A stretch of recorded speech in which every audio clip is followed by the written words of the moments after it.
अस्सलाम वालेकुम और जनाबे वाला वेलकम बैक। और वेलकम बैक के बाद जी हमारा आज लेक्चर नंबर 2 है और आज हम ICND 2 शुरू करेंगे। ठीक है, ICND 2 हमारे लिए बहुत इंपॉर्टेंट है क्योंकि इसके अंदर बहुत सारे ऐसे टॉपिक हैं जो हमने डिस्कस करने हैं। ठीक है, तो आज हमारे यहाँ पर कुछ मूव चल रही थी तो मूव से फारिग हो गए हैं। इंशाल्लाह that would be the permanent move. उसके बाद उर्दू IT अकेडमी को दोबारा मूव करने की ज़रूरत नहीं पड़ेगी इंशाल्लाह। ठीक है, थोड़ी सी मेरी आवाज़ के अंदर थोड़ा इशू है क्योंकि मुझे थोड़ा ज़ुकाम नज़ला हुआ है। ठीक है, शुरू करते हैं। ICND 2 अगेन दोबारा मुझे क्वेश्चन आया है कि सर कैसे करना है। तो जनाबे वाला ये स्लाइड्स हैं। ICND 1 के लिए आपने ये वाला एग्ज़ाम देना है। ठीक है, और अब हम 20 अगस्त से ऊपर चले गए हैं तो हमें ये वाला देना पड़ेगा ICND 1, और ICND 2 के लिए आपको ये वाला एग्ज़ाम देना पड़ेगा। आज हम ये वाले टॉपिक्स कवर करेंगे सारे के सारे। ठीक है, तो इस सारे की सारी बुक को एक्चुअली जो सिस्को है उसने सब डिवाइड किया हुआ है मेरे ख्याल में 3 या 4 पार्ट्स में। तो आज हम पार्ट नंबर 1 कंप्लीट करेंगे। पार्ट नंबर 1 के अंदर 6 चैप्टर्स हैं। 6 चैप्टर्स हैं। ठीक है, तो ये 6 के 6 चैप्टर्स हम लोगों ने करने हैं। ठीक हो गया, तो शुरू करते हैं without any further due. Again book जनाबे वाला मैं ऑफिशियल सिस्को की ही बुक पढ़ाता हूँ। ठीक है, तो VLAN के कॉन्सेप्ट आपको पता है कि VLAN जो है वो ब्रॉडकास्टिंग के लिए इस्तेमाल होती है और मल्टीपल VLANs के दरमियान ब्रॉडकास्ट नहीं हो सकता। अगर मल्टीपल VLANs के दरमियान ब्रॉडकास्ट नहीं हो सकता तो हम उसे कहते हैं कि स्विच जो है हमें ब्रॉडकास्ट VLANs हमें ब्रॉडकास्ट प्रोटेक्शन प्रोवाइड करती है, स्विच नहीं। ठीक है, अगर स्विच की सारी पोर्ट्स एक VLAN में है तो वो जो है एक्सक्यूज मी, सारी की सारी पोर्ट्स एक ही VLAN में है तो वो जो है सिंगल ब्रॉडकास्ट डोमेन कहलाएगी। ठीक है, तो हम फर्दर डिवाइड कर देते हैं। जब हम दो VLANs को डिवाइड कर देते हैं तो फिर ये दो VLANs आपस में बात नहीं कर सकती। जब ये दोनों VLANs आपस में बात नहीं कर सकेंगी तो हमें स्विच के अंदर जो सा है लेयर 3 फंक्शनैलिटी चाहिए। ठीक है, ये ड्राइवर का प्रॉब्लम नहीं है, ये जो प्रॉब्लम है ये कुछ और है। आज मैं नया टैबलेट यूज़ कर रहा हूँ। एनीवे, तो इसको फिक्स करेंगे, मुझे लगता है नया लैपटॉप लेना पड़ेगा। एनीवे, तो ये जो सा है ये मल्टीपल VLANs हैं और VLANs के दरमियान कम्युनिकेशन नहीं हो सकती अनटिल अनलेस लेयर 3 डिवाइस हो। ठीक है, और उसके बाद हम लोगों ने जब स्विच से हायर लेवल स्विचेस पे जाते हैं तो हम ट्रंक यूज़ करते हैं और ट्रंक के अंदर हम VLAN की टैगिंग यूज़ करते हैं। तो वो जो VLAN की टैगिंग होती है वो हमें बता रही होती है कि ये पैकेट कौन सी VLAN के लिए है। ठीक है, सो डेस्टिनेशन एड्रेस, सोर्स एड्रेस और VLAN का टैग किस VLAN की है ये ट्रैफिक। ठीक है, और टाइप और डाटा और फ्रेम चेक सीक्वेंस, और इस टैग के अंदर जो है हमने 12 बिट्स की VLAN ID डाली होती है। ठीक है, अगर हमने किसी पोर्ट को वॉइस VLAN करना होता है तो स्विच पोर्ट वॉइस VLAN और VLAN ID, ताकि वो port at a time voice VLAN का डाटा भी लेके जा सके और डाटा VLAN का भी लेके जा सके। ये सारी चीज़ें हम रिवीजन कर रहे हैं, हमें इनमें से कोई चीज़ नहीं सीख नहीं रहे। ठीक है, एक एक कमांड पोटेंशियली मुझे याद पड़ता है कि मैंने पढ़ाई हुई है, switch port trunk allow VLAN के अगर मेरे पास स्विच 1 स्विच 2 है और इन दोनों के दरमियान VLANs है, इधर VLAN 1 2 3 बनी हुई है, यहाँ पे 4 5 6 बनी हुई है। तो मैं चाहता हूँ कि अगर इस ट्रंक के ऊपर सिर्फ 2 और 3 VLAN ट्रैवल कर सके तो यहाँ पे इस पोर्ट के जो ये दो इंटरफेस है इन पे switch port trunk allow VLAN 2 and 3 कर दूंगा तो सिर्फ 2 and 3 VLANs ही ट्रैवल कर सकती हैं इस ट्रंक पे। अदरवाइज किसी और VLAN का टैग लगा हुआ होगा तो उसे डिस्कार्ड कर दिया जाएगा इस कमांड से। ठीक है, ये VLAN हॉपिंग अटैक्स जो से हैं, और जब सिक्योर डिप्लॉयमेंट करते हैं तो आप लोग ये करते हैं, इस तरह की डिप्लॉयमेंट इंप्लीमेंट करते हैं। मुझे म्यूट करना चाहिए था यहाँ पे, मैं देखूंगा कट कर सका या नहीं। STP spanning tree protocol loops. ठीक है, तभी ये पिक्चर मेरे जहन में आई तो मैंने ये डाली हुई है लूप्स। ठीक है, सो ब्रॉडकास्ट हॉम आते हैं, मैक टेबल इंस्टेबिलिटी होती है लूप्स की वजह से, मल्टीपल फ्रेम ट्रांसमिशन होते हैं। ठीक है, spanning tree protocol by default enable होता है। ठीक है, और उसके अंदर जो सी है जो ऑल द रूट पोर्ट्स हैं, रूट स्विच की पोर्ट्स हैं वो फॉरवर्डिंग स्टेट में होती हैं, डाटा पैकेट फॉरवर्ड कर रही होती है। नॉन रूट स्विच पोर्ट्स जो सी हैं और ईच नॉन रूट स्विच की जो रूट पोर्ट है, जो नॉन रूट स्विच है वो रूट स्विच तक जाने के लिए जो एक पोर्ट है उसे फॉरवर्डिंग स्टेट में होती है। लैन सेगमेंट में हर पोर्ट फॉरवर्डिंग होती है और बाकी तमाम पोर्ट्स इस नेटवर्क के अंदर ब्लॉकिंग स्टेट के अंदर होती है। ये स्टैंडर्ड स्पैनिंग ट्री प्रोटोकॉल है, हमने पढ़ा हुआ है। अच्छा, फिर स्पैनिंग ट्री प्रोटोकॉल के अंदर जो सा आपके पास जो सा है कॉस्ट आ गई। कॉस्ट क्या है जी, 10 मैग की जो Mbps लिंक की कॉस्ट है 100 मैग की 19, 1 गिग की 4, 10 गिग की 2 और उसके बाद 100 गिग और 1 टेराबाइट की आपके पास थी नहीं। तो आप लोगों में यहाँ पे कन्फ्यूजन होगी और कॉस्ट कैलकुलेशन जब आनी शुरू हुई तो हमें मसले होने शुरू हो गए। तो सिस्को ने एक कमांड दी है, ये पहले हम CCNA में नहीं पढ़ाते थे, spanning tree path cost method long.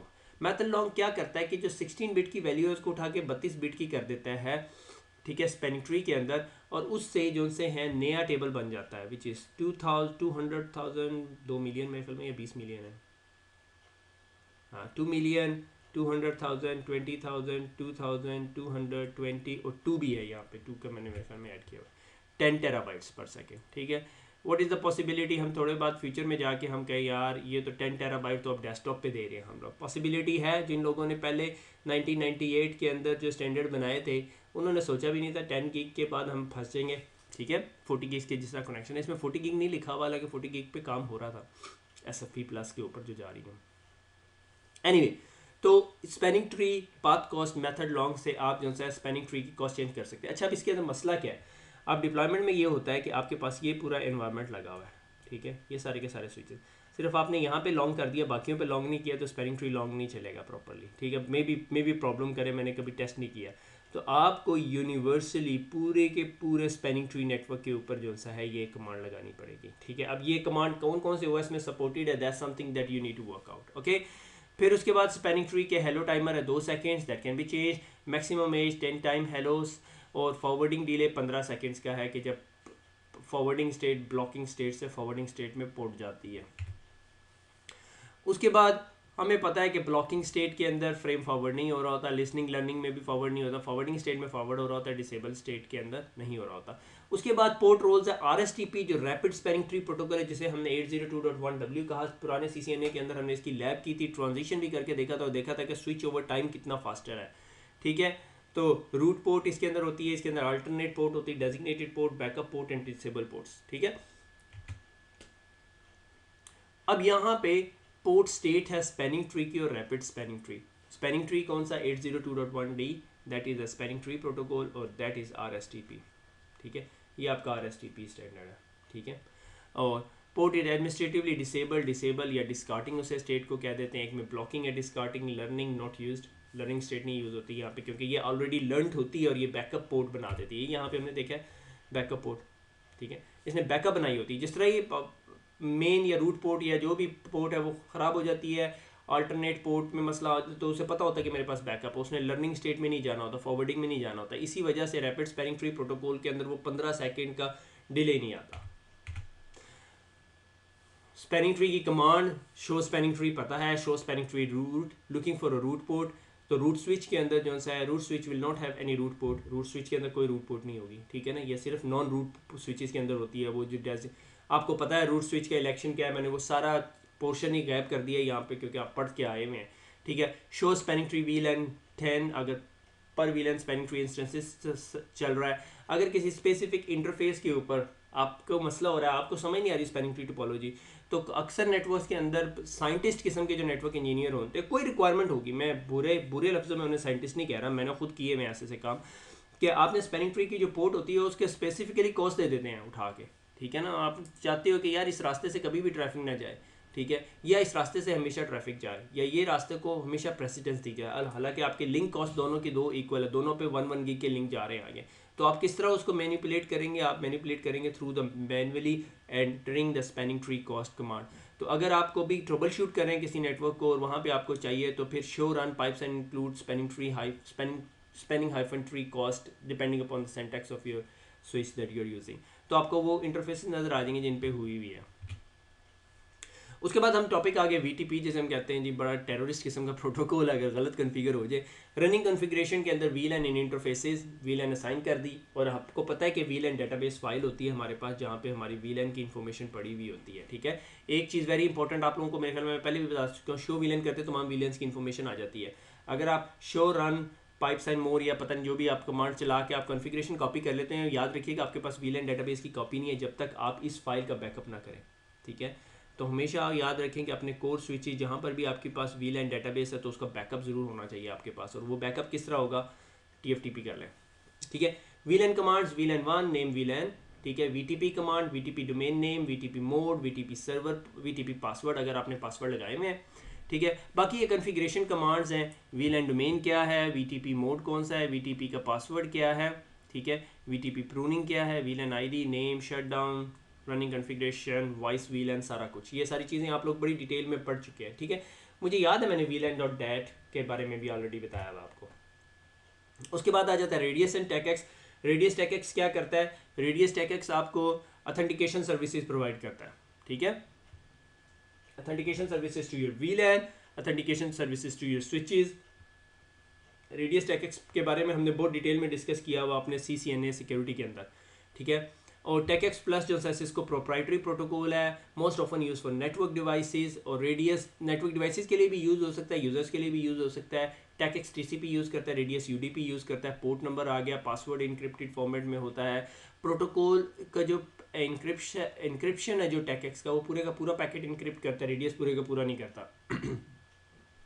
एक फीचर जो टेकएक्स सपोर्ट करता है कि अगर आपके नेटवर्क में टेकएक्स लगा हुआ और आपने तमाम नेटवर्क डिवाइसेस को टेकएक्स के थ्रू ऑथेंटिकेट करवाया हुआ है, तो आप चाहें कि काशिफ सिर्फ शो के अलावा और कोई कमांड ना चला सके, आप ग्रैनुलर कंट्रोल कर सकते हो थ्रू टेकएक्स। रेडियस के साथ ये पॉसिबिलिटी नहीं है।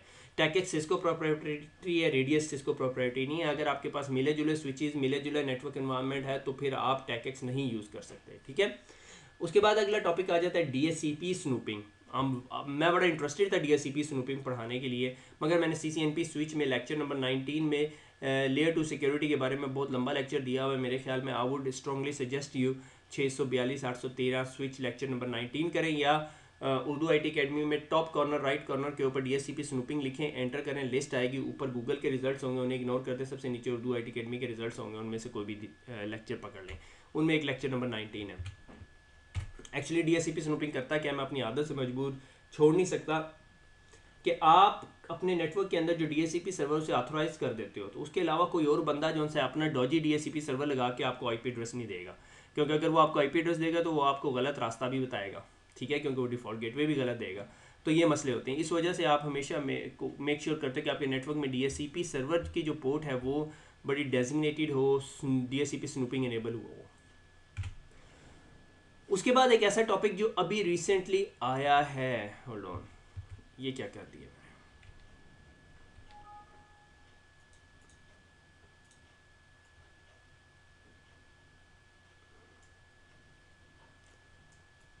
ये लेंगे, ठीक है। Is a switch stacking. CCNP switch के अंदर हम लोगों ने हल्का सा टच किया। स्विच स्टैकिंग ये कि पहले क्या होता था, पहले एनवायरनमेंट्स में हमने डिस्कस नहीं किया, दिखाया नहीं हुआ यहाँ पे। पहले एनवायरनमेंट में आपके पास ये डिस्ट्रीब्यूशन स्विच है और ये डिस्ट्रीब्यूशन स्विच है, और इन दोनों के दरमियान ईथर चैनल है। उसके बाद ये स्विच है और ये जो सा है आपके साथ यूँ कनेक्टेड है, ये स्विच स्टैक है, ये यूँ कनेक्टेड है, ये स्विच स्टैक है, ये यूँ कनेक्टेड है, ठीक है। और अगर इन दोनों ने आपस में बात करनी तो ट्रैफिक यूँ मूव हो गई, यहाँ से यूँ आती है, ठीक है। अब उन्होंने क्या किया, उन्होंने कहा कि ये 4-5 स्विचेज जो से हैं, ये मैं एंगुलर व्यू ले रहा हूँ, तो ये सारे आपस में ऐसे कनेक्टेड है और इनको बीच में आपस में एक दूसरे के साथ कनेक्ट कर दो, ठीक है, ताकि इन्होंने एक दूसरे से बात करनी हो तो ये बात कर सके। और लॉजिकल डायग्राम में ये सारे का सारा एक बहुत बड़ा स्विच नज़र आने लग जाएगा, जिसमें 48 पोर्ट, 48 पोर्ट एंड 48 पोर्ट, ये PoE, ये नॉन PoE, ये नॉन PoE। लो जी, तकरीबन 100 कुछ पोर्ट्स जो सी हैं आपके पास आ गई, ठीक है। तो ये टेक्नोलॉजी कहलाती थी फ्लैक्स स्टैक। स्टैकिंग के आपके स्विच के पीछे एक कार्ड लगता था और उसमें से एक 0.5 मीटर की केबल निकल के दूसरे स्विच में जाती थी, इधर से निकल के ऊपर जाती थी, ऊपर वाले स्विच की केबल निकल के फिर नीचे आ रही होती थी। ये स्टैकिंग कहलाती है, ठीक है, कि इन केस अगर ये केबल कट भी जाए तो ये स्विच जो सा है थ्रू द टॉप स्विच बात कर सकता है, और ये पूरे का पूरा एक स्विच के तौर पर काम कर रहा होता था। तो 2010 के अंदर सिस्को ने जो इंट्रोड्यूस कराया फ्लैक्स स्टैक, 2012 तक हमारे पास आया। 2013 में ये फ्लैक्स स्टैक प्लस करवाया। तो ये 2960S and axis, 2960S and XR के अंदर ये टेक्नोलॉजी आई। और ये स्पीड ऑफ स्टैकिंग लिंक जो सी हैं, ये जो स्टैकिंग लिंक है, ये रेड केबल से स्टैकिंग लिंक्स नज़र आ रहे हैं, ठीक है, ये लॉजिकल डायग्राम है, ठीक है। तो ये जो से 10 गिग के थे, स्टैक प्लस के अंदर ये 20 गिग के हो गए, और maximum number of switches in one stack 4 से लेके 8 तक थे। 4 फ्लैक्स स्टैक के अंदर थे, फ्लैक्स स्टैक प्लस में 8 थे। इसलिए आपको लाइसेंस नहीं लेना पड़ता, आप ये स्विच बाय कर लेते हो, उसके साथ ये केबल आ जाती है। मेरे ख्याल में जो पुराने स्विचेज जब आपने अपग्रेड करने थे तो फिर मेरे ख्याल में आपको ये स्टैकिंग लेनी पड़ती थी, मगर अब 3750s या 3850s के अंदर ये बिल्ट इन मॉड्यूल्स हैं। स्टैकिंग लूँ क्यों? स्टैकिंग का सबसे बड़ा फायदा क्या होता है, अगर आपके पास एक कैबिनेट के अंदर 4 स्विचेज हैं तो आपने 4 को 4 IP एड्रेसेस दिए हैं, आपके IP एड्रेसेस कम हो जाएंगे, आपके 4 के 4 स्विच एज वन स्विच काम करेंगे। आपको एक IP एड्रेस को SSH करना पड़ेगा, और ये 1/1/2 1/48 2/1 सेकंड स्विच शुरू हो गया। 3/1 तीसरा स्विच शुरू हो गया, 4/1 चौथा स्विच शुरू हो गया, और प्लस के अंदर आपके पास 8 स्विचेस की कैपेबिलिटी है। 1 कॉन्फ़िगरेशन फाइल है, 1 मैक टेबल है, STP CDP VTP का एक इंस्टेंस चल रहा है, ठीक है। बहुत सिंपलर हो गया नेटवर्क। तो आपके पास एक कैबिनेट के अंदर 8 स्विचेस लगे हुए हैं, 48 पोर्ट के, और सारे के सारे जो से है इंडिपेंडेंटली काम कर रहे हैं। अगर उनमें से एक स्विच काम करना छोड़ दिए, बाकी सारे स्विचेस काम कर रहे हैं।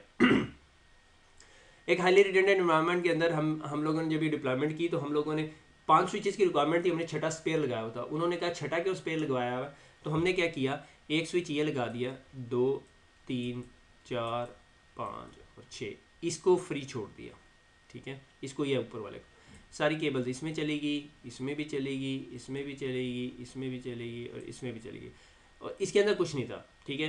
उन्होंने कहा यार ये क्या फ़ायदा।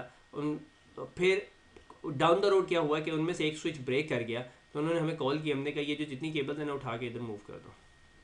लकीली उनके पास ऑलमोस्ट वी लेन सिमिलर चल रही थी, ठीक है। अगर वी लेन टोपोलॉजी डिफरेंट हो तो फिर आपको एडजस्ट करना पड़ता है, मगर स्ट्रेट वे सोल्यूशन था उनके पास रिडंडेंसी का, तो that was the main reason.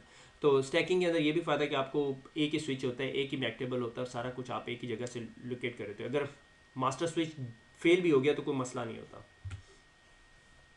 ये स्विच स्टैकिंग, ये जो डायग्राम मैं पहले बना चुका हूँ, ये एक्चुअली मैंने यहाँ पर रखी हुई थी कि पहले ज़माने में क्या होता था, जब स्टैकिंग के बगैर के हर स्विच से 2-2 केबलें निकल के कोर में जा रही होती थी, और या डिस्ट्रीब्यूशन में जा रही होती थी, फिर इथर चैनल होती थी। इसके अंदर क्या है, ये स्विच इसके साथ भी कनेक्टेड होती है, आपस में एक दूसरे से बात कर रहे हैं, मगर जब उन्होंने कोर में जाना तो 4 केबलें जाके 10 गीग के 4 लिंक बना के इथर चैनल कर लो, 40 गीग का लिंक अपलिंक हो गया आपके पास, ठीक है ना। ये स्टैकिंग केबल है, और इन्वायरमेंट में कुछ इस तरह की लगी हुई नज़र आती है। 3750 में स्लाइटली डिफरेंट है, मगर यही चीज़ है, कोई बहुत बड़ी रॉकेट साइंस नहीं है। कोई स्टैक केबल के अंदर जाकर कोई कॉन्फ़िगरेशन नहीं करनी है, खुद ऑटो डिटेक्ट करता है, ठीक है। शो स्विच, जिस तरह ही आप स्टैकिंग स्विच के अंदर जाएंगे तो आपको स्विच दिखाएगा, ठीक है। और ये आपके पास 4 स्विचेज आ रहे हैं, ठीक है। स्विच 1, स्विच 2, स्विच 3, स्विच 4, ये आपका मास्टर स्विच है, देख रहे हो आप, इसकी प्रायोरिटी कितनी है, 14, और उसके बाद ये मेंबर स्विचेज है। नॉर्मली एक बैकअप स्विच को आप प्रायोरिटी 13 दे देते हो, ठीक है। The election rule uses the flex stack और flex stack plus in choosing a master, के ये मास्टर कैसे सेलेक्ट करते हैं। Switch that is the current master, वो मास्टर बन जाता है। Switch with the higher priority, master बन जाता है। Switch that has a configuration file, master बन जाता है। अगर ये भी टाई हो जाता है तो फिर switch with the longest up time, जिसका अप टाइम सबसे ज़्यादा हो, अगर फिर भी मसला बन जाए तो with the lowest MAC address. ये 4 या 5 क्राइटेरियाज हैं जिसकी बेस पे होता है। नॉर्मली ये 5वें तक तो जाता ही नहीं है, टॉप पे आपने खुद ही प्रायोरिटी सेट की होती है, ठीक है। और ये आगे जी जनाबे वाला एक ऐसी स्लाइड, अच्छा ये अब हम ये बातें करते करते ना CCNA उससे निकल गए, हम उसे क्या कहते हैं, CCNA की डोमेन से, होल्ड ऑन, CCNA की डोमेन से अब हम थोड़ी हायर डोमेन पे चले गए, ठीक है। ये 2960 फ्लैक्स, 2960 एक्सिस, अब इन 2 स्विचेस का जिक्र जो है CCNA नहीं कर रहा होता। ये बहुत मॉडर्न स्विचेस हैं जिसमें WLCs आ जाते हैं। देख रहे हैं 4 यूनिट डिवाइस लिमिट के आप 4 स्विचेस स्टैक में लगा सकते हैं। 2960 एक्सिस में 8 यूनिट लगा सकते हैं। स्टैक बैंडविड्थ है 40 गीगाबिट्स, 80 गीगाबिट्स। अब देखें यहाँ पे 3750 में 9 लगा सकते हैं, मैंने लिटरली 9 लगी हुई डिप्लॉयमेंट देखी है, और 64 Gbps बैक प्लेन है। अब ये देखें जिस तरह ये इधर आती है तो 480 Gbps आ गई, ठीक है ना।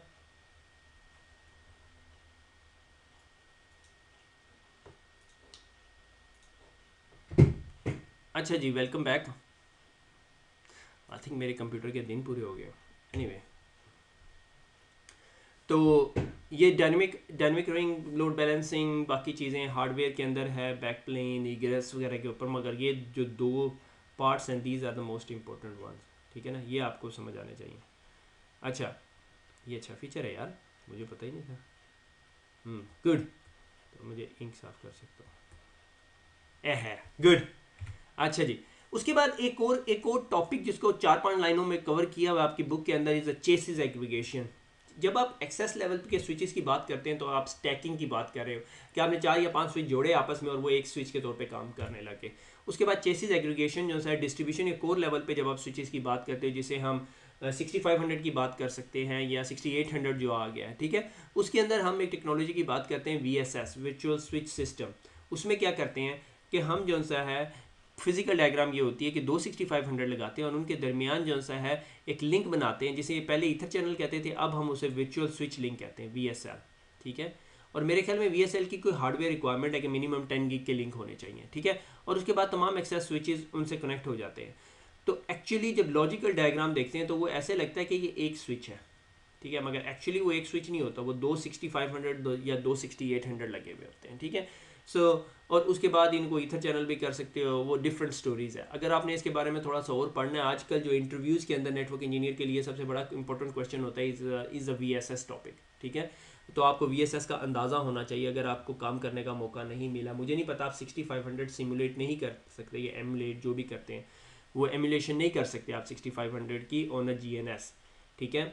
तो मगर मेरे ख्याल में अब तकरीबन हर नेटवर्क के अंदर 6500 एग्जिस्ट करता है। अब शर्त ये, अब मुझे ये नहीं पता कि हर 6500 सपोर्ट नहीं कर सकता, इसके लिए एक स्पेसिफिक सुपरवाइज़र चाहिए होता है जो VSS कैपेबल हो, जिस पर 10 gig के अपलिंक्स लगे हुए हों।